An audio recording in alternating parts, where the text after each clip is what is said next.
సంవత్సరాల తరబడి ఎన్ని మందులు వాడినా మీ మోకాల నొప్పులు తగ్గట్లేదా? ప్రాణ పెయిన్ క్లినిక్ లో అత్యాధునిక చికిత్స. Welcome to Suman TV. నేను మీ నాగరాజ్ బైర్శెట్టిని.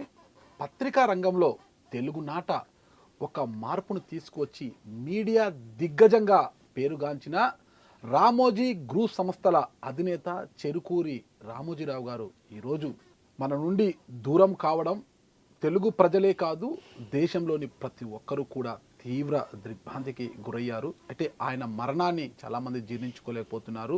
పలువురు అంటే రాజకీయ ప్రముఖులు కావచ్చు, రాజకీయ నాయకులు, మీడియా సంపాదకులు రామోజీరావు గారితో తమకున్న ఒక అభిమానాన్ని కావచ్చు, అనుబంధాన్ని కావచ్చు ఈ సందర్భంగా పంచుకుంటున్నారు. ఇదే సమయంలోనే రామోజీరావు గారితో ఆయనకున్న అనుబంధాన్ని అంటే గతంలో ఈనాడులో పనిచేసినప్పుడు రామోజీరావుతో ఉన్న తన పరిచయాన్ని మనతో పంచుకోవడానికి ఈరోజు సుమన్ టీవీ స్టూడియోకి వచ్చారు. ఏపీ జర్నల్ మాజీ సంపాదకులు, ఈనాడు పూర్వపు బ్యూరో చీఫ్ అయిన వల్లీశ్వర్ గారు ప్రస్తుతం మనతో ఉన్నారు. సార్ నమస్తే. సార్ నమస్కారం. సార్ ఈరోజు నేను ఎలా ఉన్నానని మిమ్మల్ని అడగలేను. ఎందుకు ఈరోజు అంటే రామోజీరావు గారు ఈరోజు తెలుగు ప్రజలందరినీ వీడి వెళ్ళిపోయారు. ముఖ్యంగా తెలుగు రాష్ట్రాల్లో పాఠకులను వీడి వెళ్ళిపోయారు. చాలామంది తీవ్ర ఇబ్బందికి లోనయ్యారు. సరే, ఈ సందర్భంగా మీరు గతంలో ఈనాడులో పనిచేశారు కదా, మీరు ఎలా ఫీల్ అవుతున్నారు? రామోజీరావు గారు ఇక్కడ లేరు అన్న నిజాన్ని మీరు ఎలా ఫీల్ అవుతున్నారు? రామోజీరావు ఉన్నంత వరకు రామోజీరావు గారు యొక్క ఎదుగుదలను కొలబద్దగా చూశాయి మిగతా పత్రికలు. సార్ రామోజీరావు యొక్క పత్రిక సర్క్యులేషన్ కొలబద్దగా తీసుకున్నాయి కొన్ని పత్రికలు. Okay sir. ఈనాడులో పనిచేసిన వాళ్ళు అంటే ఒక పేరు ఉండేది. ఈనాడులో పనిచేసిన వాళ్ళు వేరే పత్రిక వెళ్తే ఈనాళ్ళు చేసావా 5 ఏళ్ళ 10 ఏళ్ళ రవాయి చేరిపోయా అంటారని. సార్ ఏం పని చేశాడు, సెక్యూరిటీ గార్డ్గా పనిచేశాడా, ఆఫీస్ బాయ్గా పనిచేశాడా అని కూడా చూడరు అని ఈనాడికి అంత పేరు ఉండేది. దానికి కారణం రామోజీరావు. ఎందుకంటే ఒక క్రమశిక్షణ ఈనాడు సంస్థలో ఉంది. దాన్ని ఆయన మొదటి నుంచి చాలా జాగ్రత్తగా కాపాడుకుంటూ వచ్చారు. ఇప్పుడు ఇవాళ నుంచి రామోజీరావు లేని లోకం చూస్తాం. అది ఎలా ఉంటుందో తెలియదు. ఈనాడు పత్రికను కావచ్చు, రామోజీ గ్రూప్ సంస్థల వ్యాపారాలను కావచ్చు, అన్నింటినీ కూడా ముఖ్యంగా పత్రికా రంగంలో ఒక కొత్త ఒరవడిని తీసుకువచ్చిన రామోజీరావు గారు లేని ఈనాడును మనం చూడబోతున్నాం. ఏ విధంగా ముందుకు పోతుంది అనేది కాలం నిర్ణయించాలి రేపు ఎలా ఉంటుంది అనేది. అంటే ఈనాడు ఎందుకంటే ఇటీవల పరిస్థితులు చాలా మార్పులు తీసుకొచ్చాయి.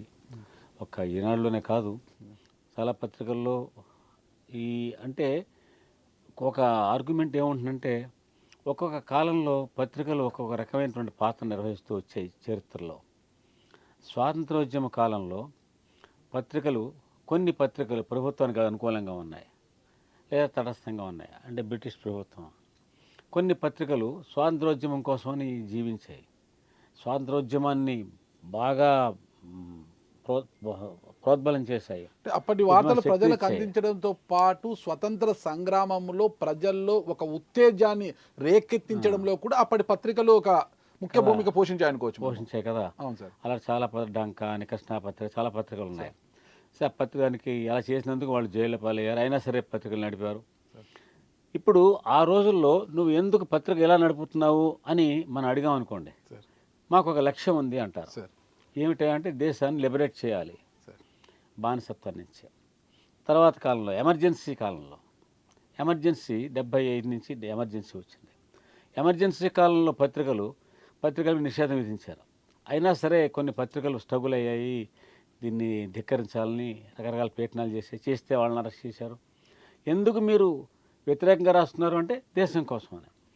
ప్రతిదానికి పత్రికలు ఎప్పుడైనా సరే ఒక కాజు కోసమని, ఒక కాజు దృష్టిలో పెట్టిన పనిచేస్తున్నాయంటే ఎందుకు చేస్తున్నాయి అని అనగానే ఒక సమాధానం చెప్తాయి. అలాగే ఈనాడు కూడా 1984 లోక్సభ ఎన్నికల సమయంలో మనం చూస్తే ప్రతిరోజు ఒక చిన్న పద్యం ఉండేది. మొదటి పేజీలో గజ్జల మల్లారెడ్డి గారు రాసేది. పత్రికల కాంగ్రెస్ వ్యతిరేకంగా. ఎందుకు కాంగ్రెస్ వ్యతిరేకంగా రాస్తున్నారు అని అడిగితే ఆ రోజు కాంగ్రెస్ పార్టీ పరిస్థితి ఎలా ఉందని అంత దిగజారిపోయింది. కాబట్టి ఈ రకమైన పాలన పోవాలి, స్వచ్ఛమైన పాలన రావాలి, మంచి పాలన రావాలి, మంచి ప్రభుత్వం రావాలి, ఆ కాజ్ కోసం. సందర్భంలో రామోజీరావు గారు కూడా చెప్పారు కదా సార్, కాంగ్రెస్ పార్టీకి తాము వ్యతిరేకమని కూడా చెప్పారు కదా సార్.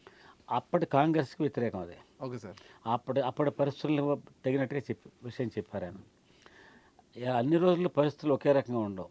అన్ని పార్టీల యొక్క గొప్ప పార్టీల యొక్క కమ్యూనిస్ట్ పార్టీ ఒకప్పుడు కమ్యూనిస్ట్ పార్టీలు అంటే ఆదర్శం ఇంకేం లేదు.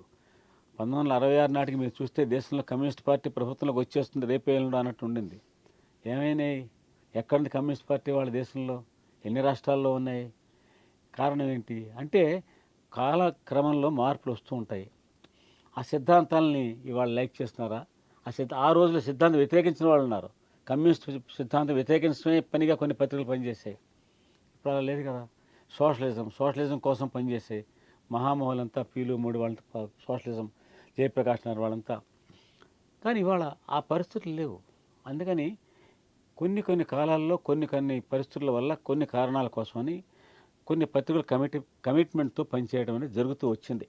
అలాగా ఈనాడు కూడా క్లెయిమ్ చేసింది, నేను ఈ పరిస్థితుల్లో ఇలాంటి లక్ష్యాల కోసం నేను పనిచేశాను. ఇప్పుడు కూడా చెప్పొచ్చు ఆ మాట.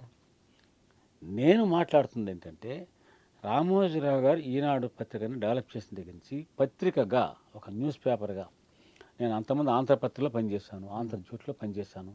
ఆంధ్రప్రభ లార్జెస్ట్ సర్క్యులేటెడ్ డైలీగా ఉన్న ఆంధ్రప్రభ యొక్క సర్క్యులేషన్ 1,50,000 ఎంత అప్పుడు.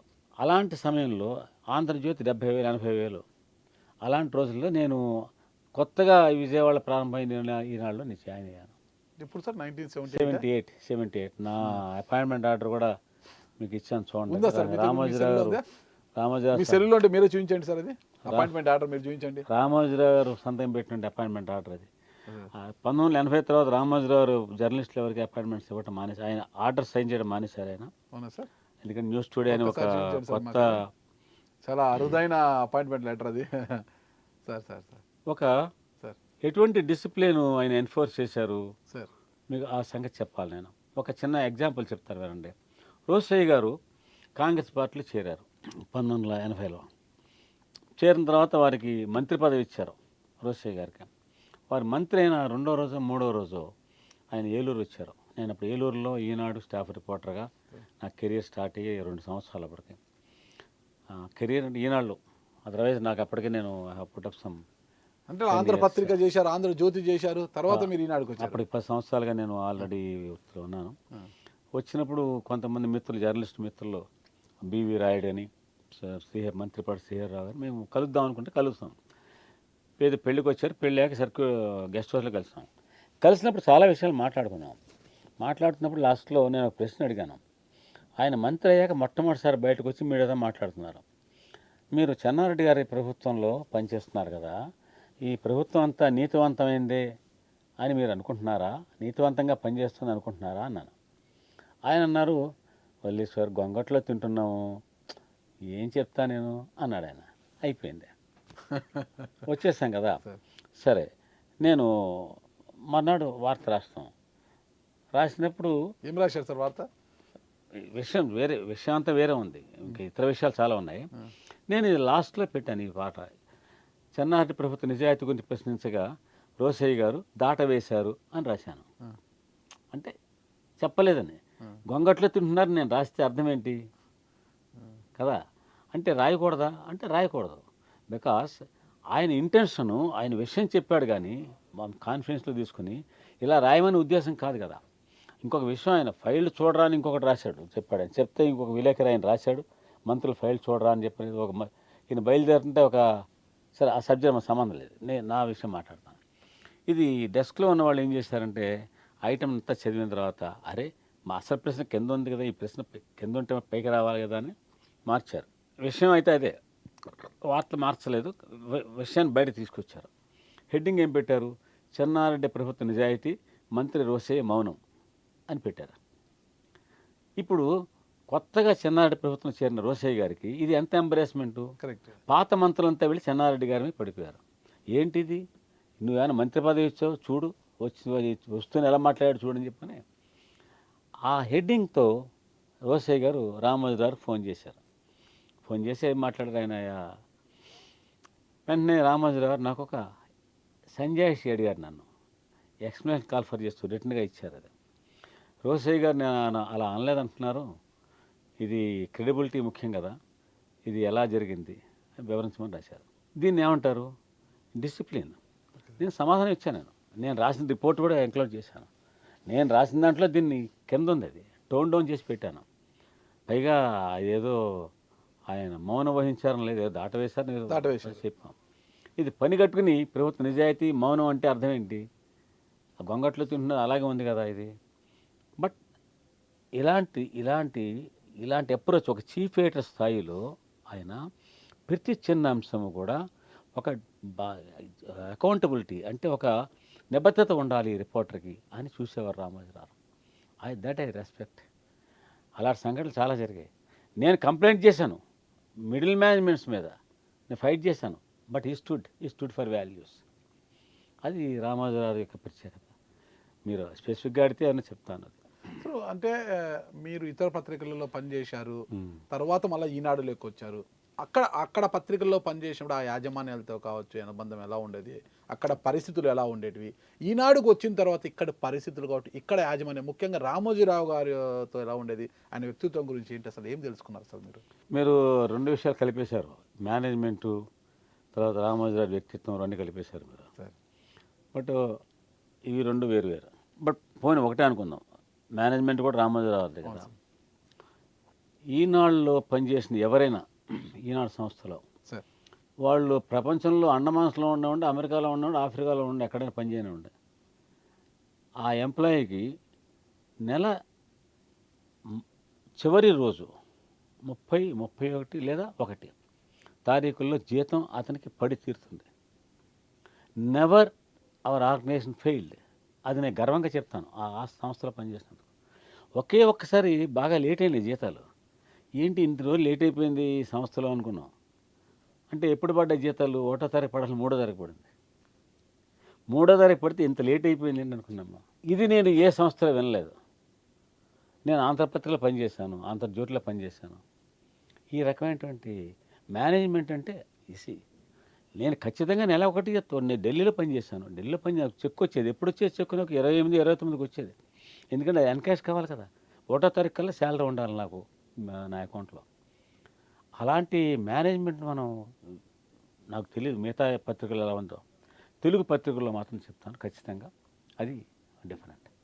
రెండోది, ఆయన వ్యక్తిత్వం గురించి చెప్పాలంటే ఆయన బాగా పనిచేస్తున్నారు. నాగరాజు మీటింగ్ పెడితే, నాగరాజు లాస్ట్ వీక్ నువ్వు చేసిన ఇంటర్వ్యూ చాలా బాగుంది నాగరాజు, నాకు I'm very proud of you, keep it up అని 10 మందిలో చెప్తాడు ఆయన.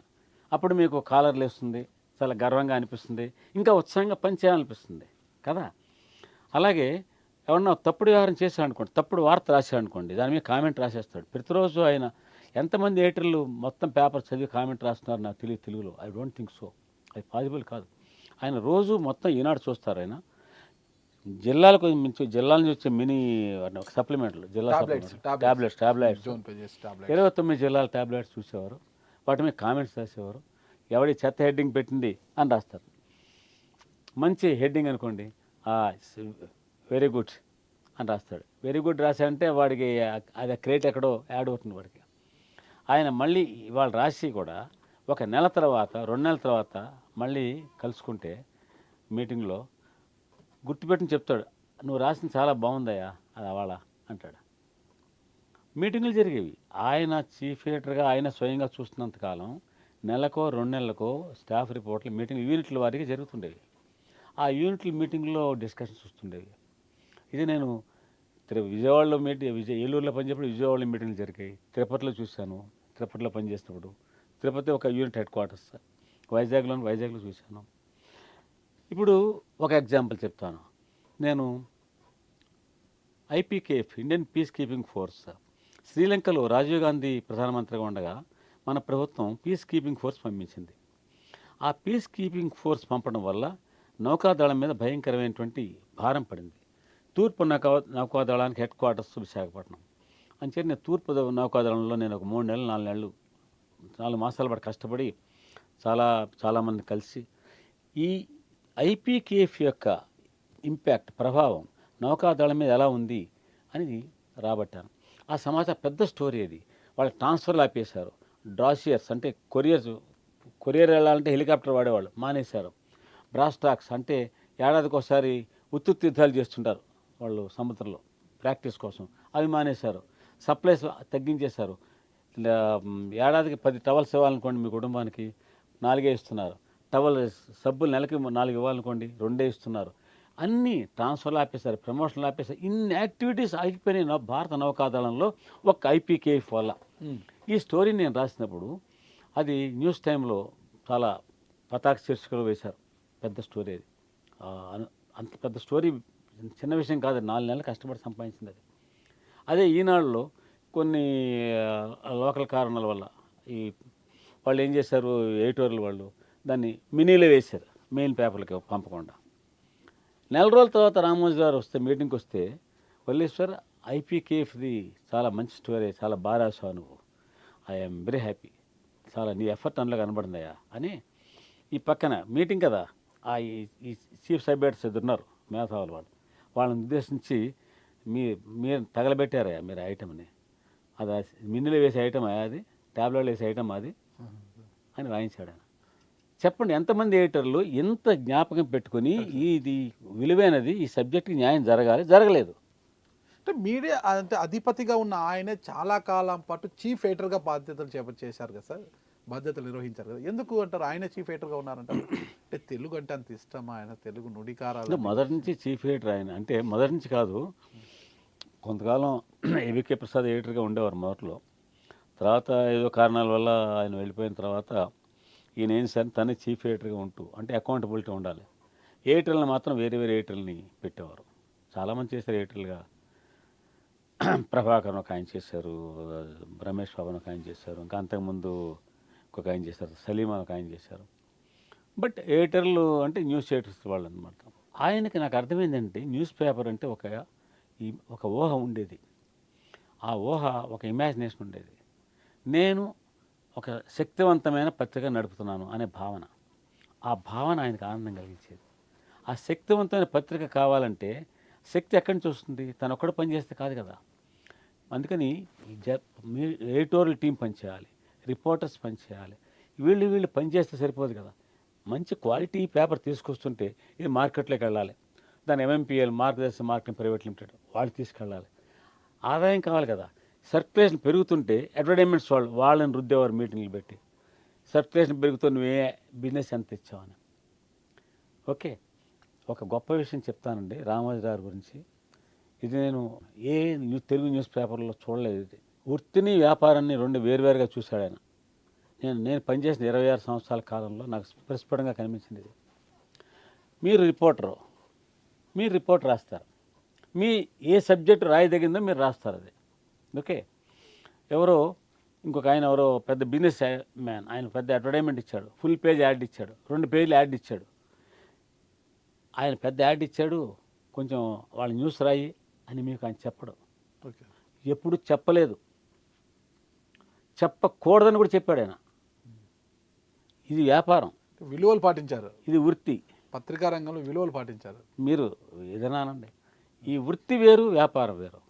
అడ్వర్టైజ్మెంట్ బిజినెస్ చేసేవాడు వాళ్ళ ఎగ్జిక్యూటివ్ వాళ్ళు పిలిచి యాడ్స్ ఇస్తురా, వాళ్ళ ఇంత బిజినెస్ ఏమి యాడ్స్ ఇచ్చావు, వాళ్ళతో మీటింగ్ వేరు. ఆ మీటింగ్లకి ఎప్పుడు 8 స్టాఫ్ని పిలవాలా, వీళ్ళ మీటింగ్ వాళ్ళని ఎప్పుడు పిలవాలా. ఇప్పుడు కొన్ని పత్రికలు అయిపోయాయి సార్. ఇప్పుడు వాళ్ళ దగ్గర రిపోర్టింగ్ కోసమో ఒక స్టాఫ్ రిపోర్టర్నో బ్యూరో చీఫ్గానో ఏదైనా వెళ్తే అపాయింట్మెంట్ కోసం వెళ్తే మంత్లీ ఎంత బిజినెస్ ఇస్తావు, సంవత్సరానికి ఎంత బిజినెస్ ఇస్తావు, ఎంత సర్క్యులేషన్ చేస్తావు అని అడుగుతున్నారు సార్. ఏం వార్తలు రాస్తాను అడగడం లేదు కదా, ఆ పరిస్థితి వచ్చింది ఇప్పుడు.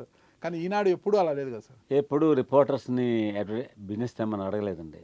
నీ మాట ఎందుకు చెప్తున్నా అంటే, అంతకుముందు నేను ఆంధ్రపత్రిక పనిచేస్తాను, ఆంధ్రజ్యోతి పనిచేస్తాను, ఆంధ్రప్రభలో చూశాను. వాళ్ళు ఏం చేస్తారంటే reporters can bring ads, advertisements తీసుకురావచ్చు. తీసుకొస్తే వాళ్ళకి 15% కమిషన్ ఇస్తారు, 10% or 15% ఇస్తారు కదా. సో కమిషన్ వస్తుందని దానికి ఆశపడి రెవెన్యూ వస్తుంది కదా, అందుకని పార్ట్ టైం రిపోర్టర్స్ కానీ ఫుల్ టైం రిపోర్టర్స్ కానీ వాళ్ళు కూడా తీసుకొచ్చేవాళ్ళు బిజినెస్. అది ఆ సిస్టమ్ మంచి చెడు నేను మాట్లాడట్లా. బట్ రామోజీరావు గారు రిపోర్టర్కి కనుక బిజినెస్ అప్పగిస్తే ఇతను క్వాలిటీ రిపోర్టింగ్ ఏం చేయగలడు. ఇతను బిజినెస్తో సంబంధం ఉండకూడదు ఇతనికి.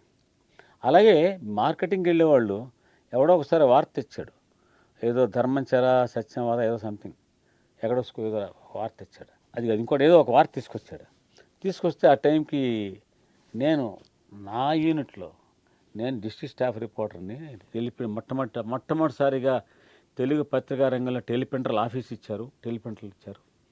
అంతకుముందు రిపోర్టర్స్కి ఎప్పుడు ఆఫీసులు ఉండేవి కాదు, ఇంటి నుంచి పనిచేసేవాళ్ళు.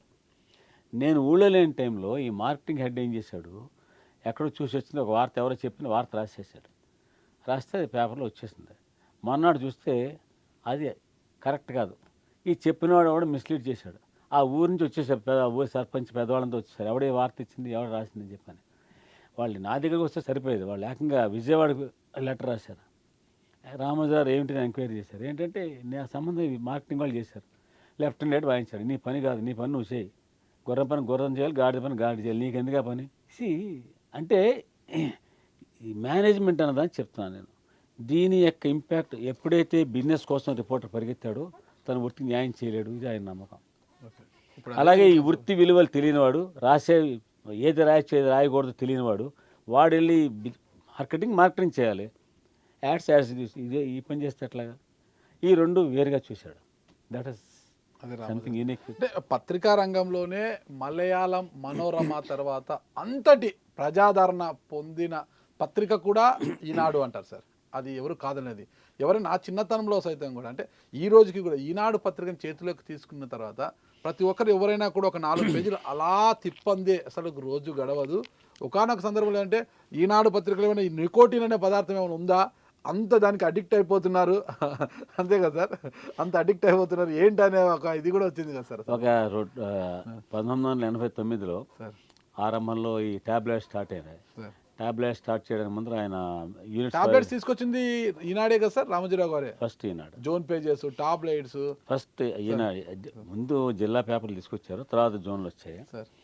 టాబ్లెట్ స్టార్ట్ చేసే ముందర మీ యూనిట్ వాటికి మీటింగ్ పెట్టారు. మీటింగ్ పెట్టి వీటిని ఎలాగా వాటికి ఫీడింగ్ ఇవ్వాలి. టాబ్లెట్ 8 పేజీలు మేము పెట్టాను పెట్టాలి. 8 పేజీలు పెడితే 8 పేజీలకి న్యూస్ ఇవ్వాలి కదా, ఎలా ఇస్తారు మీరు, ఎలా ఇవ్వగలరు? అప్పుడు కంట్రిబ్యూటర్ల వ్యవస్థ అనేది స్టార్ట్ అయింది. ఈ కంట్రిబ్యూటర్ల వ్యవస్థ దాని మంచి చెడు రెండు ఉన్నాయి. అయితే ఈ ట్యాబ్లెట్ స్టార్ట్ చేయడానికి వైజాగ్ వచ్చినప్పుడు నేను వారికి ఒక ప్రపోజల్ ఇచ్చాను మీటింగ్లో. ప్రతిరోజు పొద్దున్న లేవగానే నేను ఈ ట్యాబ్లెట్ చూడాలి అని ప్రతి పాట కూడా అనుకోవాలండి. అయితే ఏం చేద్దాం అన్నాడు. నాది ఒకసారి సజెషన్ ఉందండి అన్నాను, చెప్పమన్నాడు. అది అప్పుడు తయారు చేసి పెట్టున్నాను, అది ఇచ్చాను. అదేంటంటే 3వ పేజీ ట్యాబ్లెట్ తీయగానే 3వ పేజీ మొత్తం కన్స్యూమర్ కాలమ్స్ ఉంటాయి. ఈ రోజు నుంచి రేపటి నుంచి 2 రోజులు బ్యాంకులు సెలవు, ఈరోజు జూకి సెలవు, ఈరోజు ఏదో మ్యూజియంకి సెలవు, టెలిఫోన్ బిల్స్ కట్టడానికి ఈ నెంబర్ నుంచి ఈ నెంబర్ దాకా రేపు ఆఖరి రోజు, గ్యాస్ కనెక్షన్ ఈ ఏజెన్సీలో బుక్ చేస్తే ఇవాళ బుక్ చేస్తే 10 రోజులు పడుతుంది, ఈ ఏజెన్సీలో 6 రోజులు పడుతుంది. అన్ని కన్స్యూమర్ ఓరియంటెడ్ ఇన్ఫర్మేషనే. ఇన్కమ్ ట్యాక్స్ రిటర్న్స్ ఫైల్ చేయడానికి రేపు ఆఖరి రోజు, ఎల్లుండి ఆఖరి రోజు, అన్నీ ఇవే ఉంటాయి. ఒక పేజీ మొత్తం కన్స్యూమర్ కాలం ఇది. ఈ కాలము మనం అలవాటు చేస్తే 2 రోజులు అయ్యేసరికి అరే ఏమన్నా మర్చిపోయిందా అని ఉందా, నేను కరెంటు బిల్లు కట్టాలా, టెలిఫోన్ బిల్లు కట్టాలా, ఏమన్నా ఉందా అని పాఠకుడు ఆగి చూడాలి. ఆయన కితాబ్ ఇచ్చారు, ఎక్సలెంట్ ఐడియా అన్నారు. అన్ని యూనిట్స్కి ఇది ఇంప్లిమెంట్ చేసి పంపించారు. అది హైదరాబాద్లో కొంతకాలం ఫాలో అయ్యారు. సార్ ఒక్కటి సార్, ఇప్పుడు ఈయనని 4th ఎస్టేట్ దిగ్గజంగా కూడా చెప్తుంటారన్నమాట రామోజీరావు గారు. అంటే మన ప్రజాస్వామ్యంలో రాజ్యాంగం ద్వారా మనకు సంక్రమించబడింది, అంటే ప్రజలకు సంక్రమించబడింది 3 వ్యవస్థలు మాత్రమే. 4వ వ్యవస్థ లేదు సార్. రాజ్యాంగము మనకు సంక్రమించబడనిది మీడియా రంగం సార్. అది 4th ఎస్టేట్ ఎక్కడ లేదు. అంటే ఇప్పుడు 4th ఎస్టేట్ మీడియా అని అంటారు కదా సార్. అంటే దాన్ని 4th ఎస్టేట్ అంటే ఒక ప్రజాస్వామ్యంలో మీడియా వ్యవస్థని కూడా ఒక నిలబెట్టిన ఘనత, ఒక 4th ఎస్టేట్ దిగ్గజం అనేది రామోజీరావు గారు అంటుంటారు కదా సార్. ఎలా సాధ్యమైంది? అలా ఎవరన్నారు నాకు తెలియదు. రామోజీరావు గారు తెలుగు పత్రికా రంగానికి సంబంధించినంత వరకు కొన్ని అంశాల్లో ఆయన మోడల్. ఏమిటి అంశాలంటే, నెంబర్ 1 పత్రికా భాష. అంతకుముందు నేను ఆంధ్రపత్రికలో పనిచేశాను కదా, మీకు చెప్తాను. ఈ గతంలో జరిగిన విషయాలన్నీ పాఠకులకు కరతలామలకమే రాసేవాళ్ళం. కరతలామలకం అంటే తెలుసా మీకు? చేతిలో ఆమలకం అంటే ఇది ఉసిరికాయ అనమాట. చేతిలో ఉసిరికాయ పెట్టామనుకోండి, ఇలా పెట్టి ఇదేమిటి అంటే కరంలో పెట్టిన ఉసిరికాయ. ఇదేమిటంటే కనబడుతుంది కదా, కరతలామలకం అంటే చేతిలో పెట్టిన ఉసిరికాయ ఎలాగైతే నీకు కనబడుతుందో అలాగా గతంలో జరిగినవన్నీ పాఠకులకు తెలుసు. ఓకే ఓకే మనం ఇప్పుడైతే విదితమే అని రాస్తాం సార్ ఇప్పుడైతే. విదితమే అని రాస్తున్నాం అవును సార్. కదా. కానీ అప్పట్లో ఈ గతజల సేతుబంధనం, ఇలాంటి అంశాలను తవ్వుకోవడం గతజల సేతుబంధనమే అని ముఖ్యమంత్రి అన్నారు అని రాసేవాళ్ళు. ఆంధ్రప్రదేశ్ రాసేవాళ్ళం. గతజల సేతుబంధనమే అంటే అయిపోయింది, దాటి వచ్చేసావు అక్కడ. ఇప్పుడు నేను వంతెన కడతానంటే వచ్చేసాక వంతెన కట్టడం ఏంటి, నువ్వు కట్టిన తర్వాత రావాలి కానీ ఇలాంటివన్నీ. కనుక ఈ తెలుగు భాషని సరళమైన తెలుగు భాషలో పత్రిక రావాలి. అతి సామాన్య 5వ క్లాస్ చదువుకున్నవాడు కూడా పత్రిక చదవగలగాలి. ఇది ఆయన చేసినటువంటి ప్రయత్నం. అది మొట్టమొదటిసారిగా ఆ తెలుగు ఎప్పుడైతే సరళమైపోయిందో ప్రతివాడు రిక్షా తొక్కునేవాడు కూడా, అంటే రిక్షా అనేది నా ఉద్దేశం తక్కువ కాదు, 5వ క్లాస్ చదువుకున్నవాడు కూడా పత్రిక చదవగలిగేటువంటి స్థాయికి తీసుకొచ్చారు. రెండోది, అందులో కొన్ని టూకీగా అని ఒక కాలం ఉండేది మొదటి పేజీలో, ఫస్ట్ కాలం. ఆ టూకీగా అనేది ప్రపంచంలో జరిగే వింతలు విడ్డూరాలు తమాషాగా రాసేవాళ్ళు, స్టైల్ సరదాగా అనమాట రాసేవాళ్ళు అనమాట. అది వినడానికి మన చదవడానికి ఉత్సాహంగా ఉంటుంది. రాగానే ప్రతివాడు ముందు టూకీగా పట్టుకెళ్ళేవాడు. అది ఆ రకంగా ఈనాళ్ళు హెడ్డింగ్లు, అట్రాక్టివ్ హెడ్డింగ్లు పెట్టడం. అంతకుముందు హెడ్డింగుల్లో ఆంధ్రప్రభలో ముఖ్యమంత్రి ఢిల్లీకి వెళ్ళిన వైనం అని ఉండేది. ఇప్పుడు ఎక్కడన్నా వైనం అని ఎక్కడ వింటారా, మీరు చూస్తారా? అంటే వైనం అంటే కారణం ఏంటి అనే ఉద్దేశం అనమాట. బట్ అది కాదు, ఇప్పుడు అసలు ఈ ట్రెండ్ మార్చినవాడు ఆయన రామోజీరావు. ఇంగ్లీష్ పదాలే వాడకుండా పూర్తిగా తెలుగు అది ఈ మధ్యకాలంలో ఆయన ఇంగ్లీష్ పదాలను తెలుగు తీసుకురావాలి. తెలుగు పదకోసం ఒకటి డెవలప్ చేశారు చాలా కష్టపడి. అది ఆయన ఎం నాగేశ్వరరావు దానికి ఇన్ఛార్జిగా ఉంటే ఒక టీం అంతా దానికి చాలామంది పనిచేశారు. కొన్ని సంవత్సరాలు పనిచేస్తున్నారు. ఇంకా అది నడుస్తూనే ఉంది. తెలుగు భాష బతకాలి, తెలుగులో ప్రజలు చదువుకోవాలి. అందుకని బాలజ్యోతి తెలుగు కొంతగా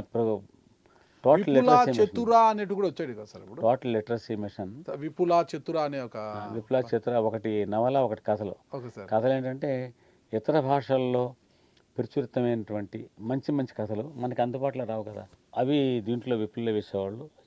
దాంట్లో ఒక నవల వేసేవాళ్ళు. ఒక ప్రయోగం ఆయన మంచి ప్రయోగం చేశారు కానీ అది క్లిక్ అవ్వాల. ఈనాడు తెలుగునాడు. ఈనాడు తెలుగునాడు అని ఒక మంత్లీ స్టార్ట్ చేశారు. అదేంటంటే విదేశాల్లో ఉండేటువంటి వాళ్ళకి తెలుగు పత్రికలు ఎలా వెళ్తాయి, అప్పటికి ఇంత టెక్నాలజీ లేదు కదా, ఇది ఇక్కడి నుంచి మనకి నెట్లో వెళ్ళిపోయేలా లేదు కదా. లేని రోజుల్లో నెలకు ఒకసారి తెలుగు నేల మీద జరుగుతున్న విశేషాలన్నీ, ఇవి వార్తా అన్నింటినీ కూడా కంపైల్ చేసి, అంటే చిన్న చిన్న న్యూస్లు కాదు, మంచి న్యూస్ స్టోరీలు అవి సెలెక్ట్ చేసి, ఉదాహరణకి ఫస్ట్ ఈనాడు తెలుగునాడులో నాదొక స్టోరీ పడింది. నమ్మిన బంటి సినిమాలో నటించిన ఒక ఎద్దు మా ఏలూరు పక్కన పెదపాడులో ఒక ఆయన దగ్గర ఉండేదన్నమాట. ఆ ఎద్దు గురించి నాకు మా అప్పారావు గారిని, డాల్ఫిన్ అప్పారావు అంటారు, వారు చెప్పారు. నేను వెళ్తే ఆ ఎద్దు ఆ మెట్ల మీద కూర్చుని, అరుగు మీద కూర్చుని ఆసామి రారా అంటే వచ్చేసేది మెట్లెక్కి. అది ఎరా ప్రకృతి పిలుస్తోందిరా అంటే అది ఆనానేమో ఆపేరంటే ఆపేస్తుంది. అది భలే ఉండదు ఆ ఎద్దది. ఇలాంటి విన్యాసాలు చేసేది. ఇది నేను ఈనాడు రాశాను. ఈనాడు తెలుగునాడు మొదటి సంచికలో ఇది ఉంది. ఈ ఈనాడు తెలుగునాడు ఏం చేశారంటే ఆయన ప్రపంచంలో ఉండే తెలుగు వాళ్ళందరికీ, ఎక్కువ అమెరికా, ఇంగ్లాండు, ఆఫ్రికాలో ఉన్నారు, వాళ్ళందరికీ వెళ్తే నా తెలుగు నేలను వాళ్ళు చూస్తారు, నా తెలుగు నేల ఏం జరుగుతుందో తెలుసుకుంటారని, దానికి మీ బంధువులు స్నేహితులు ఎవరైనా ఉంటే విదేశాల్లో వాళ్ళ చిరునామాలు ఇవ్వండి, వాళ్ళకి ఉచితంగా పంపిస్తాం ఈనాడు తెలుగునాడు అని. ఉచితంగా అంటే ఒక 3 నెలలు 6 నెలలు పంపుతారు. వాళ్ళకి అలవాటు చేయాలి. చేసిన తర్వాత దాన్ని సబ్స్క్రైబ్ చేయొచ్చు. ఇలా ఆలోచించి ఈనాడు తెలుగునాడు ప్రారంభించారు. అది చాలా బాగుండేది. నేను చూసేవాడిని ఇష్యూ. అది ఎందుకనో ఏం చేస్తాను, తిరిగి వాళ్ళు చందా కట్టాల్సి వచ్చేసరికి సంకోచిస్తాను. సరే ఓకే సార్. మొత్తం మీద తీసుకుంటే మీడియాలో రామోజీరావు గారు సక్సెస్ ఎలా సాధ్యమైంది, అసలు ఎన్ని పత్రికలు వచ్చినా కూడా ద లార్జెస్ట్ సర్క్యులేషన్ అనే వర్డ్ని వాళ్ళు పరిమితం చేసుకో, అసలు వాటికి ఇంకా స్థిరపడిపోయింది. అది ఎవరు కూడా దాన్ని దాటలేకపోయారు. అంటే మీ అబ్జర్వేషన్లో కారణం ఏంటి సార్? అంటే మీడియాలో రామోజీరావు గారి సక్సెస్కి దారితీసిన కారణాలు ఏంటివి? ఆయన మేనేజ్మెంట్లోనే గమనించిన ఒకటి విషయం. మీరు అడిగిన ప్రశ్న నన్ను ముఖ్యమంత్రి డాక్టర్ వైఎస్ రాజశేఖర రెడ్డి గారు అడిగారు. సాక్షి పత్రిక ప్రారంభించడానికి ముందు అడిగారు అనమాట. ఏమిటయా రామోజీరావు సక్సెస్ కారణం ఏంటి చెప్పు అన్నాడు. అంటే సాక్షి ప్రారంభించే ప్రయత్నాలు జరుగుతున్నాయి ఒక పక్కన. పైగా వాళ్ళకి ఒక ఇంప్రెషన్ ఉండేది ఈ రాజశేఖర రెడ్డి అప్పుడు గారు. మీరు వైఎస్ గారు దగ్గర చీఫ్ పిఆర్ఓగా ఉన్నారు సార్. అప్పుడు ఆంధ్రప్రదేశ్ జర్నల్కి వచ్చాను నేను. Okay sir. ఏమిటంటే అడిగారు, రామోజీరావు హెడ్డింగ్లు పెడతారు, చూస్తారు అన్నీ ఉండేది వాళ్ళకి. అది కరెక్ట్ కాదు. ఆయన ఎప్పుడూ పేపర్ తయారవక ముందుగా దాన్ని చూడటం కానీ దాన్ని ఇలా ఉండాలని చెప్పడం కానీ 99.9% జరగలేదు నాకు తెలిసి. ఎప్పుడైనా ఎక్సెప్షన్స్ కేసు ఉంటాం కానీ. బట్ అన్నీ ఎందుకంటే ఫ్రీడమ్, ఆ 8 సీట్లో కూర్చున్న వాళ్ళకి ఆ స్వేచ్ఛనివ్వాలి, వాళ్ళు స్వతంత్రంగా ఆలోచించాలి. కాంపిటేటివ్ స్పిరిట్ బాగా తీసుకొచ్చేవారు ఆయన. అందువల్ల ఎవరు బాగా చేస్తే వాళ్ళకి ఎంకరేజ్మెంట్ ఉంటుంది కదా, తెలుసు కనుక మంచి మంచి హెడ్డింగ్లు అవి వస్తుండేవి. ఇప్పుడు రాజశేఖర రెడ్డి వర్గీయులు ఉంటారు కదా, వాళ్ళు ఏంటంటే యువతలను ఏమనుకుంటారంటే, సార్ ఇగో చూడండి సార్ రాబందుల రాజ్యం, చూడండి సార్ రామోజీరావు ఏం రాశారు చూడండి సార్ అని తీసుకొచ్చి చూపిస్తారన్నమాట. ఒకరోజు నేను రాజశేఖర రెడ్డి గారి దగ్గరుండగా తీసుకొచ్చి చూపిస్తున్నారు. ఆయన పెట్టరయ్యా హెడ్డింగ్లు అని. నీకు తెలుసా అని పక్కనవాడు అడుగుతున్నాడు. అంటే అప్పుడు నేను సీఎంని ఉద్దేశించి చెప్తాను, నా టార్గెట్ ఈయన వాళ్ళు కాదు సార్. ఆయన ఎప్పుడు హెడ్డింగ్లు ఆయన చూసి ఆయన పెట్టరండి, ఆయన చేయరు. బట్ అది ఉత్సాహం, మోర్ లాయల్ దాన్ కింగ్ అని. అసలు బాస్ కంటే కూడా కొంచెం ఎక్కువ ఉత్సాహం అంటారు వాళ్ళు. ఇలా పెడితే బాస్ ఆనందపడతారు అనుకుని చేస్తుంటారు. చేసిన తర్వాత అక్కడ ఏం జరుగుతుందో మనకు తెలియదు. క్వాలిటీ విషయంలో, క్రెడిబిలిటీ విషయంలో చాలాసార్లు ఆయన చెప్పారు, తరచూ చెప్పేవారు. ఈనాడు ఒక క్రెడిబిలిటీతో ఈనాడు డెవలప్ అవ్వాలి.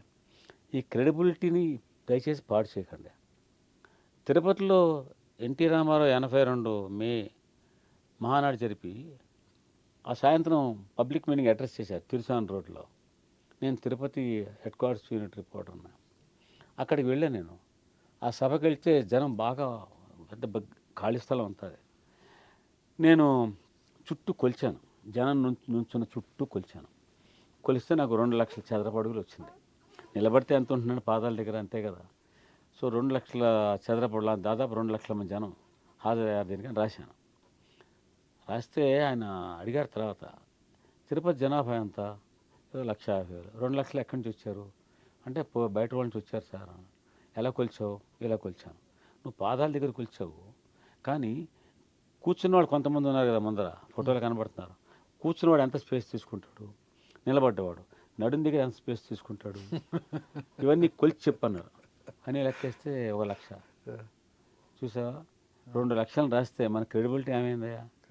ఇమాజిన్ చేయండి, తెలుగుదేశం పార్టీ ఆవిర్భావాన్ని స్వాగతిస్తోంది ఈనాడు, అంటే ఏటోరల్ పాలసీ. కానీ ఈ సభకి 2 లక్షల మంది అని రాయడాన్ని ఆయన జీర్ణించుకోలేదు. క్రెడిబిలిటీ భారీగా జనం వచ్చారు రాస్తే పోయేది కదా, ఎందుకంత అత్యుత్సాహం? క్రెడిబిలిటీ కోసం తప్పించారు. ఈనాడు క్రెడిబిలిటీ ఉండాలని, అది అనేక సందర్భాల్లో అది కనబడుతూ ఉంటుంది. అంటే అప్పట్లో టీడీపీకి వెన్ను దన్నుగా నిలిచింది ఈ రామోజీరావు గారు ఈనాడు పత్రిక అంటారు కదా సార్. కొంతమంది రాజకీయ నాయకులు విమర్శలు చేస్తూనే ఉంటారు కదా సార్. కొన్ని గైడ్లైన్స్ ఇచ్చారండి, ఏటోల్ గైడ్లైన్స్. ఆ గైడ్లైన్స్ ప్రకారం మీరు పాత పేపర్ అన్నీ తీసి చూడండి, వాటికి విరుద్ధంగా ఉండదు. అన్ని పార్టీల అధ్యక్షుల, ప్రధాన కార్యదర్శుల వార్తలు మాత్రమే మొదటి పేరులో రావచ్చు. అంటే ఎన్టీ రామారావు తెలుగుదేశం పార్టీ స్థాపించిన తర్వాత మొట్టమొదటి మేనిఫెస్టో రామోజీరావు గారి ఈనాడు ప్రింటింగ్ ప్రెస్లోనే ప్రచురితం అయింది, అక్కడే తయారైంది అంటారు కదా సార్. ప్రింటింగ్ అయితే ఎక్కడైందో నాకు తెలియదు, బట్ రామోజీరావు తయారు చేసింది కాదు, అంతవరకు చెప్పగలను. ఎందుకంటే రామారావు గారు పార్టీ పెట్టారు, ఆయన వీరిని సంప్రదించారు, వీరు ఆలోచన తీసుకుని ఉండొచ్చు. బట్ ప్రింటింగ్ ఎక్కడైనా చేసుకోవచ్చు కదా. ఇప్పుడు ఆంధ్రజ్యోతి పేపర్ ఉంది, ఆంధ్రజ్యోతి వాళ్ళు టెలికాస్ట్ చేస్తుంటారు. చంద్రబాబు నాయుడు గారు గవర్నమెంట్లో ప్రోగ్రామ్స్ టెలికాస్ట్ చేస్తారు అంటే అర్థం ఏంటి?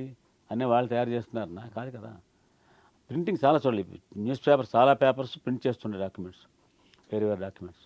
నేను ఎనీవే ఆ సబ్జెక్ట్లో నేను లేను, కానీ నేను చెప్పదలిసింది ఏంటంటే, ఆయన అలాంటి రోజుల్లో కూడా ఈ గైడ్లైన్స్, అది పార్టీ అధ్యక్షుడు, ప్రధాన కార్యదర్శి వార్తలు మాత్రం మొదటి పేరు రావాలి, వాళ్ళ ఫోటోలు మాత్రం మొదటి పేరు రావచ్చు, మిగతా వాళ్ళు లోపల పేరుకి వెళ్ళాలి. ఇందులో అస్పష్టత ఉందా? ఆల్ పార్టీస్ ఇదే పద్ధతి. మీరు పేపర్లు తిప్పి చూడండి, ఫోటోలు వేసిన వార్తలు వేసిన ఇది మెయింటైన్ చేశారు. ఈ గైడ్లైన్స్ ఇచ్చిన తర్వాత ఏ యూనిట్లో కూడా ఎవడు ధిక్కరించలేడు దీన్ని. నేను తిరుపతిలో పనిచేస్తున్నప్పుడు పతంజలి అని ఆయన ఇవది పతంజలి గారు, కేఎన్ఏ పతంజలి ఇవది chief sub editor, news acting news editor అనుకోండి, పతంజలి తాడి ప్రకాష్ ఉంటారు. వాళ్ళు స్ట్రిక్ట్గా గైడ్లైన్స్ దాటడానికి వీల్లేదు. ఇన్సిడెంట్లుగా రామారావు మాట్లాడిన ప్రతిదీ మొదటి పేజీకి వస్తుంది. పార్టీ అధ్యక్ష కదా. అంటే మీరు గమనించిన దాంట్లో మీరు ఈనాడులో కూడా పనిచేశారు కాబట్టి, ఈనాడు సంస్థలో పనిచేశారు కాబట్టి, ఒక మీడియా అధిపతిగా ఈనాడు చీఫ్ ఎడిటర్గా ఉన్న ఆయన సిబ్బంది పట్ల ఆయన వ్యవహార శైలి ఎలా ఉండేది సార్ అసలు? Everything is fair in love and war అని ఇంగ్లీష్లో సేయింగ్ ఉంది. అలాగా ఎవరి మీద ఆరోపణలు వచ్చాయనుకోండి, ఆయన బహిరంగంగా చర్చ పెట్టేవాళ్ళు. ఒక న్యూస్ ఎడిటర్ చేసిన ఒక ఆయన ఒక తమ కులానికి చెందిన కొంతమంది ఎడిటోరియల్ స్టాఫ్ తోటి మీటింగ్ పెట్టాడు హోటల్లో అని ఎవరో చెప్పారు. ఆయన పిలిచి వాళ్ళందరూ లెఫ్ట్ హ్యాండ్ వాయించి అందరే క్లాస్ తీసుకున్నాడు. అలాంటి పెచ్చవేషాలు వేయడానికి వీలు లేకుండా వార్నింగ్ ఇచ్చాడు ఆయన. నేను వైజాగ్లో పనిచేస్తున్నప్పుడు అక్కడ మిడిల్ మేనేజ్మెంట్తో నాకు ప్రాబ్లం ఉండేది. ఆయన బంధువే మిడిల్ మేనేజ్మెంట్. ఆ మిడిల్ మేనేజ్మెంట్ మొదటి నుంచి ఉన్నాడు సంస్థలో. అక్కడంతా ఆయనకి రాయలు. ఆయన్ని చాలా గౌరవంగా ఎండి గారు గౌరవంగా చూసేవాళ్ళు వాళ్ళు. బట్ నాకు సంబంధించినంత వరకు, so long as I'm not asked to violate my professional principles, I'm ready to listen to you. కానీ ఆయన ఏం చెప్పావంటే ఫలానా వాడి పేరు ఇలా రాయకూడదు, ఫలానా వాడి పేరు వేయకూడదు, ఫలానా వాడి ఫోటో రాకూడదు, ఇలాంటివి చెప్పేవాడు. నాకు నచ్చేది కాదు. అట్లాగా నేను మామూలు నా పని చేసుకెళ్ళిపోతుంటే కూడా ఆయనకి అనుకూలంగా ఉండేటువంటి డెస్క్లో ఉండేటువంటి వాళ్ళు ఫోటోలు కత్తిరించేయటం, ఈ వార్తల్ని ఎడిట్ చేసేయటం, ఆయన్ని చెప్పిన విధంగా ఆయన చేసేవాళ్ళు. నాకు చాలా ఫ్యూరియస్గా ఉండేది. 2 సంవత్సరాలు భరించిన 87 అనుకుంటాను కార్పొరేషన్ మేయర్ ఎలక్షన్స్లో నేను స్వయంగా అందరినీ ఇన్వాల్వ్ చేసి రిపోర్టర్స్ సభ్యుని ఇన్వాల్వ్ చేసి రాయించిన రిపోర్ట్, కంపైల్డ్ రిపోర్టు ఇచ్చి వెళ్తే 12 గంటలకి పొద్దున్న 3 పేర్లు యాడ్ చేసుకునే దాంట్లో చాలా భరించలేనంత బాధ, కోపం వచ్చింది. వెంటనే నేను రామోజీ గారికి రిటర్న్ కంప్లైంట్ రాశాను. ఆ రిటర్న్ కంప్లైంట్ డైరెక్ట్గా పోస్ట్లో పంపించాను. ఆయన ఈయనకి పంపించాడు మళ్ళీ ఫర్ రిమార్క్స్. ఈ పెద్ద మనిషి ఏం చేశాడు, నన్ను అడగాలి కదా, నన్ను అడగల. మిగతా సెక్షన్ హెడ్స్ అందరిని పిలిచి మీటింగ్ పెట్టి వీడు ఏమనుకుంటున్నాడు, వీడు నా గురించి ఇలా కంప్లైంట్ రాస్తాడు, వీడు తోక కత్తిరిస్తాను అలాగే ఇలాగా. ఎవడో వెళ్ళో నా ఫ్రెండ్స్ ఉంటారు కదా, వాళ్ళు చెప్పారు, ఎందుకు బాస్ ఆయనతో తగాదా ఎందుకు, ఏదో రాజీ పడరాదా అన్నాడు. ఆయన బంధువు రామోజీ గారు. సో వాట్, రామోజీ గారు బంధువు అయితే ఏంటి, తప్పుడు వార్తలు రాయడం కాదు నేను ఇక్కడ ఉన్నది. నేను ఈ ప్రొఫెషన్ మీద ఒక విశ్వాసంతో వచ్చాను, ఒక ఇమాజినేషన్తో వచ్చాను, ఒక గౌరవంతో వచ్చాను, ప్రేమతో వచ్చాను, ఒక ఆరాధనతో వచ్చాను. I love this profession, but this not the way that I can ask me to conduct. మరి 4 రోజుల తర్వాత రామోజీ గారు వచ్చారు విజయ్ వచ్చినప్పుడు ఇంకేంటి విశేషాలు, మీటింగ్ అయిపోయింది మా 10 నిమిషాలు. అన్ని సబ్జెక్ట్స్ మీటింగ్ అవుతాయి, ఎడిటోరియల్ సర్క్యులేషన్ అన్నీ అవుతాయి. ఫస్ట్ ఎడిటోరియల్ మీటింగ్, రిపోర్టర్స్ ఉన్నారు, కొత్తగా న్యూస్ టైం పెట్టారు అక్కడ, న్యూస్ టైం డెస్క్ వాళ్ళు ఉన్నారు. 10 నిమిషాలు మీటింగ్ అయిపోయింది. ఓకే అన్నారు. సార్ నేను మీకు లెటర్ రాశాను, మీ దగ్గర రిప్లై రాలేదు సార్ నాకు అన్నాను. అదేంటి అవ్వలేదా, సార్ట్ అవుట్ అవ్వాలని పక్కన ఆయన అడిగాడు. ఏమయ్యా ఏంటి సార్ట్ అవుట్ కాలేదా అన్నాడు. అంటే ఆయన నాతో ఏదో మాట్లాడుతున్నాడు. వల్లేశ్వర్ మనం మాట్లాడుతున్నాం, నేను ఏమొక్క చోట్ల చైర్మన్ ఒక చూస్తాను సార్. ఆయన సరే విషయం అని చెప్పన్నారు. సార్ ఫైల్ పట్టుకెళ్ళి చూడండి సార్, ఈ ఫోటో చూడండి, ఈ వార్త చూడండి ఎలా కట్ చేశారు, ఈ ఫోటో చూడండి, ఫస్ట్ స్టేషన్లో 4 కాలాలు ఉంది కదా, సిట్యుయేషన్లో లోపల వేస్తారు 3 కాలాలు చూసారా అన్నాను. స్పేస్ లెక్క వేస్తారు కదా, పర్లేదు సార్ అలా కాదు, మీరు ఒకసారి జాగ్రత్తగా గమనించండి, ఈ 4 కాలాలకి 3 కాలాల ఫోటో తేడా ఏంటంటే, ఇది కాంగ్రెస్ మహాసభ బెంగళూరు అడ్రస్ చేసింది, 4 కాలాలకి జనం ఉన్నారు, ఇక్కడ 3 కాలాలకి ఒక కాలం వెడల్పుకి జనాన్ని కత్తిరించి వేశారు, చూడండి సార్ ఇది. దెన్ ఈ రియలైజ్డ్. ఇలాంటివి నేను ఫోటో మసిపూసి సార్, ఒక ఫోటో, ఇది ఫోటో గమనించారు సార్, ఇది రాజీవ్ గాంధీ, ఇది ఫలానా రాజకుమారి, మధ్యలో ఎవరయ్యా నల్లగా ఉన్నాడు, నల్లగా లేండి అసలు ఫోటో చూడండి మసిపూసేశారు. ఇలాంటివి నేను ఇంత ఫైల్ డెవలప్ చేసి చూపిస్తే ఆయన ఇవాళ షాక్డ్. మీరు నమ్ముతారా, ఆ క్షణం నుంచి ఆ రోజు నుంచి ఈ మిడిల్ మేనేజ్మెంట్ని ఆయన ఈనాళ్ళు అడుగు పెట్టనివ్వలేదు, వేరే మేనేజర్ని అపాయింట్ చేశారు. ఇప్పుడు ఎలాంటి వ్యక్తి అనాలి ఆయన్ని, మై రెస్పెక్ట్ గోస్ అప్. అరే my chief editor stood by my cos. మీటింగ్లో ఆయన నేను రాసిన లెటర్ ఎలాంటిదంటే, సార్ మీరు మీటింగ్లో చాలా వృత్తి నియమాల గురించి మాట్లాడతారు, ఈ వృత్తి గొప్పదని చెప్తారు, ఈ నియమాలకి వీటికి కట్టుబడి మీరు పని చేయాలంటే give us enough strength here. ఇక్కడ దీనికి పూర్తి విరుద్ధంగా పనిచేసే వ్యవస్థ పనిచేస్తున్నాం. ఇది ఆ వ్యవస్థ. అప్పుడు ఫ్రెండ్స్ చెప్పారు, బ్లడ్ ఇస్ థిక్కర్ దాని వాటర్ నీ ఉద్యోగం పోతుంది రేపు అన్నారు. ఒకవేళ రామోజీరావు బ్లడ్ ఇస్ థిక్కర్ దాని వాటర్ అని అనుకుని అతన్నే కాపాడాలనుకుంటే నేను ఈ క్షణంలో వెళ్ళిపోతాను. నేను ఈ సంస్థలని పనిచేయను. బట్ ఆయన నాకు ఎలివేషన్ ఇచ్చారు, ప్రమోషన్ ఇచ్చారు, ఢిల్లీ వెళ్తావని అడిగారు, వెళ్ళి చూసిరా నచ్చితే పని చేయ లేకపోతే లేదన్నారు. ఇవన్నీ దే స్పీక్ వాల్యూమ్స్ అండి. నేను ఆ వ్యక్తిని ఎడిటర్గా ఒక చీఫ్ ఎడిటర్ స్థాయిలో చూస్తే ఎస్, వృత్తి వేరు వ్యాపారం వేరు. వృత్తిని వృత్తిలో చూశాడు, మమ్మల్ని ఎప్పుడు వ్యాపారం చేయమలేదు అని. ఇది స్ట్రాంగ్ పాయింట్. అది మీరు ఇందాక ఏదో అడిగారు వాటిలో, మీరు వీక్ పాయింట్. ఒక వీక్ పాయింట్ కూడా తర్వాత కాలంలో మీకు ఇంత అనుబంధం ఉంది, ఆయన చాలా దగ్గరగా చూశారు కాబట్టి రామోజీరావు గారిలో ఉన్న స్ట్రాంగ్ పాయింట్ ఏది? ఆయనకు అంటే బలం అయ్యేది, ఆయనకు బలహీనత అయ్యేది అంశం ఏది? బలమైన అంశం ఏంటి, బలహీనత ఏంటి? అసలు ఆయన బలము బలహీనత. బలమైనది ఇదండి. ఎవరైతే ఆయన he chooses right person for right job. ఇందాక నేను చెప్పాను, రాజశేఖర రెడ్డి గారు అడిగారు ఏమిటా ఎలాగా ఆయన సక్సెస్ అంటే ఇదే. He choose right person for right job. ఎవరు ఎలాంటి పోస్టులో డెలివరీ చేయగలరు గూడ్స్, వాళ్ళు అలాంటి వాటికి వేశారు. ఆ ఎంచుకోవట్లోనే ఆయన యొక్క సామర్థ్యం అంతా ఉంది. ఆయన నెవర్ ఈ ఫెయిల్డ్. ఎప్పుడన్నా ఫెయిల్ అయ్యంటే ఒకళ్ళిద్దరు ఉన్నాయి కేసులు కొన్ని, మయూరి ఫిల్మ్స్లో వాటిలో చేసేవాళ్ళు, కానీ బట్ ఈనాళ్ళు కాదు. ఒకటి. రెండోది, పనిచేసేటువంటి వాడికి ఎప్పుడు బ్యాటింగ్ ఉంది. వాళ్ళని ఎప్పుడు ఎంకరేజ్ చేశారు, వాళ్ళ భుజం తట్టారు. తర్వాత లేదు, వృత్తికి నియమాలకు విరుద్ధంగా ఎవరన్నా పనిచేశాడు, మెర్సిలెస్గా వాళ్ళకి పాఠం చెప్పారు, కొన్ని ఉద్యోగాల నుంచి కూడా తీసేశారు తప్పుడు వ్యవహారం చేసిన వాళ్ళని. బట్ అది రెండు పెనాల్టీ అండ్ వీక్ పాయింట్ ఏంటి సార్? అసలు ఆయనలో ఉన్న వీక్ పాయింట్ ఏం గమనించారు? చాలా మందిలో ఉంటున్నది కొంచెం పంతులు గారు మేక నలుగురు దొంగల కథలాగా. ఎవరైనా నలుగురు పోయి చెప్తే ఇవాళ కూడా రేపు కూడా చెప్తారనుకోండి, సార్ నాగరాజు మొదట్లో బాగా ఉన్నాడు సార్, ఈ మధ్య కొంచెం తేడాగా ఉంది సార్. అవునా, బాగానే మాట్లాడుతున్నారు కదా అంటారు అనమాట. రేపు ఇంకోటి వెళ్ళి చెప్తారు, సార్ నాగరాజు కొంచెం ఏదో సార్ తేడాగా ఉంది సార్ అంటాడు. ఇలా రోజు ఒకటి పోయి చెప్తే అవుతుందండి. ఇవి ఆయన జనరల్గా చాలా కాషస్గా ఉండాలని ప్రయత్నం చేసేవారు. బట్ ఏదో కొన్ని ఇన్సిడెంట్స్. రామోజీరావు గారు వ్యాపార రంగాన్నే కాదు, మీడియా రంగాన్నే కాదు, రాజకీయ రంగాన్ని కూడా శాసించే స్థాయికి వచ్చారు అంటే ఏమంటారు సార్? శాసించే స్థాయికి అని నేను అన్నండి. ఆయా కాలమాన పరిస్థితులను బట్టి రాష్ట్రానికి దేశానికి ఏది మంచిది ఆయన నమ్మారో దానికోసమని పత్రిక పనిచేయడం తప్పులేదు అనుకున్నారు, అంతే. ఇంతటి గొప్ప దార్శనికుడు, రాజనీతిజ్ఞుడు అనుకోవచ్చు. ఇలాంటి రామోజీరావు గారు ఈరోజు తెలుగునాట పాఠకులను వదిలి వెళ్ళిపోయారు. ఫైనల్గా ఏం చెప్పబోతారు సార్? ఒక వ్యాక్యూమ్ వస్తుందండి. వ్యాక్యూమ్ అంటే నిన్నటిదాకా రామోజీరావు ఉన్నారు అంటే ఈనాడు రామోజీరావు ఇన్సెపరబుల్. ఆయన చాలాసార్లు చెప్పారు, నా ఫస్ట్ ప్రయారిటీ ఈనాడు, సెకండ్ ప్రయారిటీ ఈనాడు, థర్డ్ ప్రయారిటీ ఈనాడు. అది ఆయనకి ప్రాణం. అంచేత ఆయన లేకుండా చూడటం అంటే చూడలేం. ఫైట్ చేయాలన్నా అక్కడ రామోజీరావు ఉన్నారు. ఇప్పుడు ఎవరితో యుద్ధం చేయాలి? మా దగ్గర విఎస్ఆర్ శాస్త్రిని ఒక న్యూస్ ఎడిటర్ ఉండేవారు. ఆయన వేరే ఛానల్లో ఉన్నారు. ఆయన తరచూ చెప్తుండేవాడు, ఆయన న్యూస్ ఎడిటర్ ఉన్నప్పుడు, మిడిల్ మేనేజ్మెంట్లో వీళ్ళు వచ్చి అవి ఇవి రాయమంటారు. ఇవన్నీ ఏంటంటే నాన్ సెన్స్. ఏది రైటో రాంగో వెళ్ళి సింహం నోట తలబెట్టేస్తాం కావాలంటే, అంతేగాని ఈ నాన్ సెన్స్ ఏంటి అనేవాడు. అంటే సింహం రామోజీరావు సింహం లేకపోతే ఎలా ఉంటుందో చూడాలి. కాలం ఎలా ఉంటుందో దాన్ని. కొంతమంది అనుభవజ్ఞులు ఉన్నారు అక్కడ, సమర్థమైన వాళ్ళు ఉన్నారు.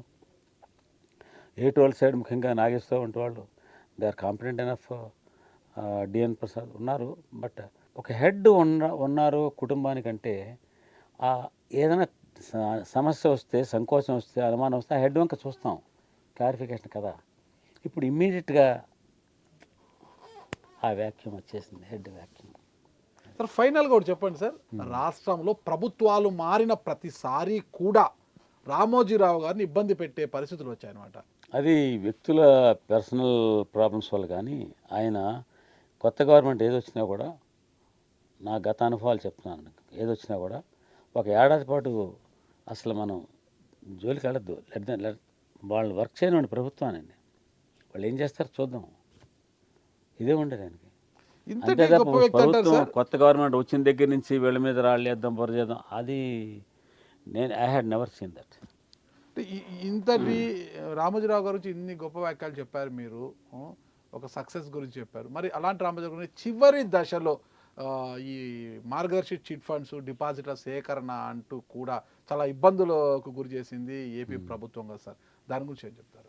జగన్కి ఏం కనిపించిందో, ఆయన ఎందుకు అంత తీవ్రమైనటువంటి చర్యలు తీసుకున్నాడో, వాటిలో నిజం ఎంతో నిజం కాకపోవడం ఎంతో, ఇవన్నీ ఇక్కడ కూర్చుని మనం ఎలా జడ్జ్ చేస్తామండి?